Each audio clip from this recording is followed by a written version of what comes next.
Hello friends, in this video you can learn about how to give chemical name to the structures. Okay, there are some steps you can remember for this, how to give the name to the chemical structure. It is very important in organic chemistry.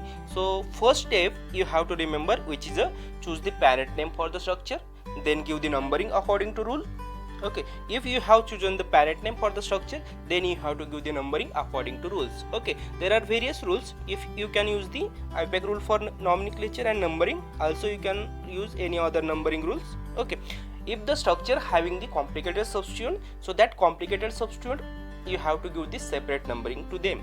Okay, and then this the carbon atom of substituent which is attached to the parent structure, so that structure you have to give the first position, that is number 1. Okay, then you have to write down the name of substituent with the prefix and number, and then arrange this substituent in the alphabetical order. And one more thing that is important, you have to remember, you have to write down this substituent in the bracket only. Okay, and then finally you can give the name to the parent skeletal structure. Then you have to remember some important points for how to give the name to structure. So if there is an atom except heterocyclic, okay, what is except heterocyclic? If these nitrogen atoms are present on the parent structure, then the name can be written as below. Okay, so see n substituent. If only one substituent are present on the structure, so you have to write down the n dash. Okay, if there are the n disubstituent, if any structure it will be having the two same substituent present on the structure, so you have to write down the n as a disubstituent. Okay, and then third one, if there is a two different substituent are attached to the nitrogen atom, then you have to write down the n dash n substituent as a, you have to name this, you have to write down in the nitrogen atoms. Okay, let's see some examples so you can easily understand how to give the chemical name to the structures or the drugs. So let's see the first example, which is acetazolamides. Okay, if you look at the structure, this structure having the one sulfur atom and two nitrogen atom in the 5-member ring structure. Okay, so this is a heterocyclic ring. Then you have to draw this heterocyclic ring.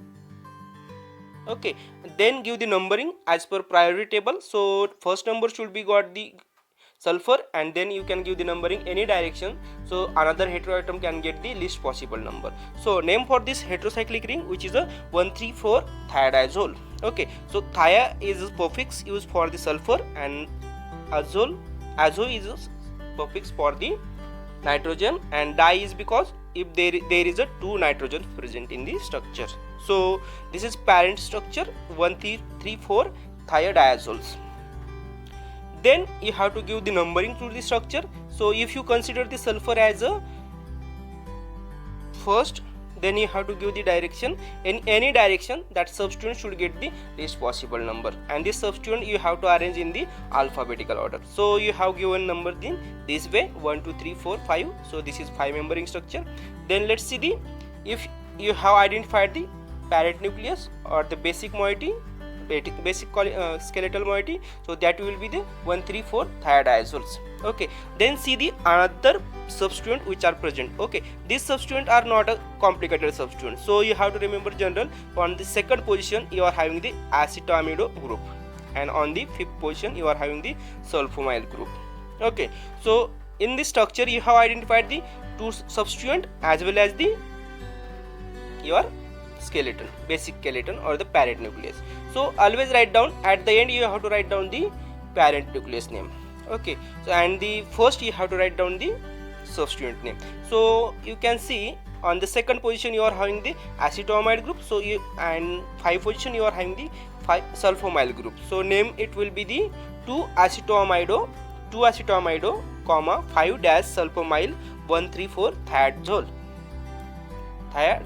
It is a name for chemical name for the acetazolamides. Okay, so in this way you have to give the numbering. Let's see the another example, which is a chlorpromazine. Okay, this is a chlorpromazine. If you see the structure of this compound, you can remember the various heterocyclic compounds. So it will be having the basic moiety which is a phenothiazine. Okay, so this will be the your parent nucleus. Then let's see the another substituent which are present in the structure. Okay, in this structure we are having the two substituent. On the second position at we are having the chloro group, and in the 10th position we are having the complicated substituent, which is a UCANC. Okay, then let's see if there is a complicated substituent, so you have to give the separate numbering to the complicated substitute. So let's see the give the numbering 1, 2, 3, and there is amine and 2 methyl group present on this amide group. Okay, so you have identified the substituent in the structure. Then let's see the name will be for the structure. You have identified the basic moiety, which is a phenothiazine. Okay, so let's write down at the end name of this phenothiazine, and then identify the various substituent, which is the second position you are having the chloro, and 10th position you are having the complicated substituent. Okay, so if you give the numbering 1, 2, 3, so it will be the propyl. Okay, and you are having the amino group. Okay, so how you can give the naming to the structure? So it will be on second position you are having the 2 chloro, on 10th position you are having the 3 dimethyl amino propyl phenothiazine. Okay, this will be the chemical name for the chloropromazines. Then let's see the third example, which is very much important. This is a example of chlorofenaramine. Okay, so for this naming of this chlorofenaramine, we are having two different methods for giving the chemical name to these structures. So let's see the first method. If you consider the propylamine is a parent nucleus, so you have to remember, you have to give the first numbering as per this. If you consider the propylamine as a parent structure, so in this nitrogen you can see the 2 methyl group are present on the nitrogen atoms of parent name. Okay, this is a propylamine. If you consider this 1, 2, 3, so 1, 2, 3 is 3 carbon atoms, so this will be the propyl. Okay, and this will be amine, so this will be the propylamine. If you consider this parent nucleus, so you are having one N atom, there are 2 dimethyl. Okay, let's see, this one will be 1 methyl group and one another one. So how you can remember? If you remember the note, then you have to write down N, N dimethyl group. Okay, then you see the another substituent, complicated substitutes. So, okay, in this structure you are having the two different complicated substituents present in the structure. Okay, so at position number 3 we are having the two complicated substituents that are present on the structure, so you have to give the separate numbering. Okay, if you see the first benzene ring, we are having this benzene ring or phenyl ring, benzene ring, and you are having the chloro molecule on this position. So if you give the numbering according to how to use the ortho para meta position, so it will be name for the structure which will be the parachlorophenyl.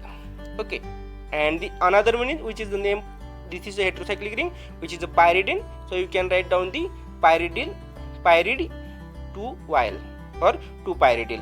Okay, so name for the structure which will be the 3. On third position we are having the first parachlorophenyl, you can write down this is in the bracket in parachloro bracket complete comma. On 3 position we are having the pyridine which is a pyri-2-yl. Okay, pyridyl, and last you have to remember the N dimethyl propylamine.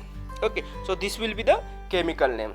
Then let's see the another method how you can give the name to the chlorofenaramine. Okay, so in this another method you have to consider, if you consider the pyridine as a basic parent nucleus, then on the second position you are having the complicated substituents. Okay, if you give the separate numbering to these complicated substituents, so let's the name for this complicated substituent, first one which is a 1, this first will be the 1 first position. If this is the first position, so it will be the parachlorophenol. Okay, and another one is you are having the dimethyl aminopropyl. Okay, 1, 2, 3. Okay, this is the propyl and this is amine, and 2 methyl group is present, so name will be the 3 dimethyl aminopropyl. So you have to remember on second position on this pyridine nucleus you are having the complicated substituent on the second position, so name will be the 2 dash in bracket 1 dash in bracket parachlorophenol bracket complete comma 3 dash dimethyl aminopropyl bracket complete pyridine. Okay, so this will be the name for another method for the chlorofenaramine. And let's see the last example, and this will be the pethidine. In certain ring or in certain heterocyclic ring there is a substituent as a considered as a parent structure, and that is the example which is a pethidine. Okay, so you can see the structure. In the structure if you consider this piperidine as a example, in that piperidine 4-carboxylate, piperidine 4-carboxylate chosen as the parent structure. Okay, and you can see this C double bond O bond C, CH2 CH3. Okay, so this will be the carboxylate group and it will be the ester. So hence when there is a ester, you have to write down the chemical name started with the writing the ethyl. Okay, CH2 CH3. Okay, you have to write the started with the ethyl group of the ester compound. This will be the ester compound and you have to write down the first, which is a ethyl group. Okay, then see the position. At position first we are having the methyl group. Okay, you can see the structure. Here is the first position for this structure, piperidine structure, so it will be the methyl group, and fourth position we are having the phenyl group. So name it will be, if there is a ester, you have to write down the first started with the ethyl. So ethyl comma 1-methyl. 1-methyl means what? This piperidine ring we are having the first methyl group, then on fourth position we are having the 4-phenyl piperidine dash 4-carboxylate. So this will be the name for the piperidine. So in this way you can give the name to the structure